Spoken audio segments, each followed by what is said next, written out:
This one's Kenny powered.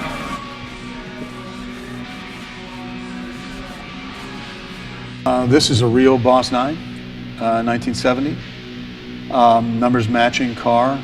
Belongs to a good friend of mine who also owns several of these Mustangs. He's a real Mustang guy. He's got a really nice collection. This particular car, the engine had a problem, so we had to take it out, rebuild it. Getting parts for this is next to impossible. These are super rare cars. They only made about 1,000 of them, and they're super collectible. These things, I just saw, these things are selling for between $280,000 and $325,000, and even more for super special ones. The shorter blurb on why it's important to be very careful with this engine.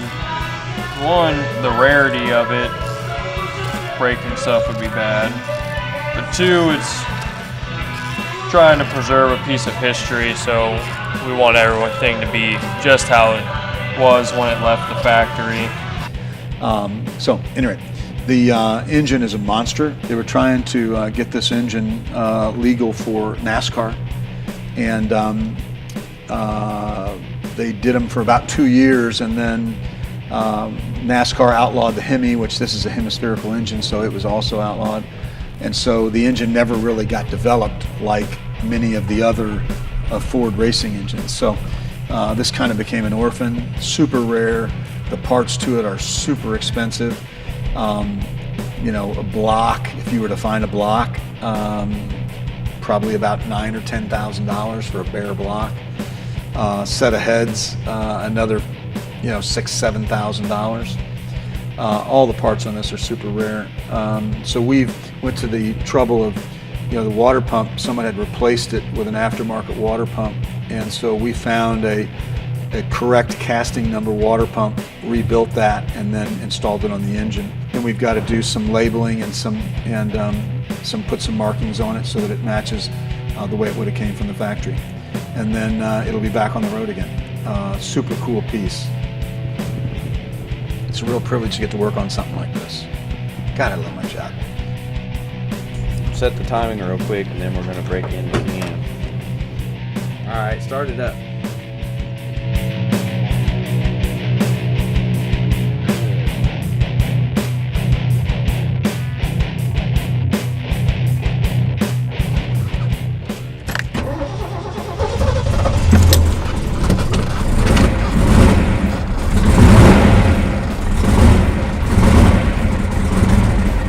Seems like all the months of hard work we've put into it, sourcing parts and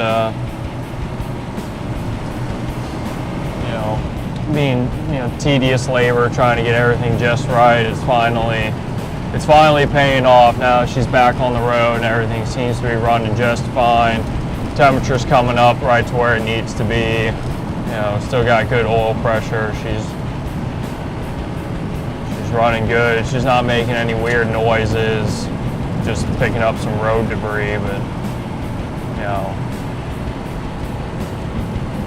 she sounds healthy. She's running good. I think Klein will be real happy to have it back.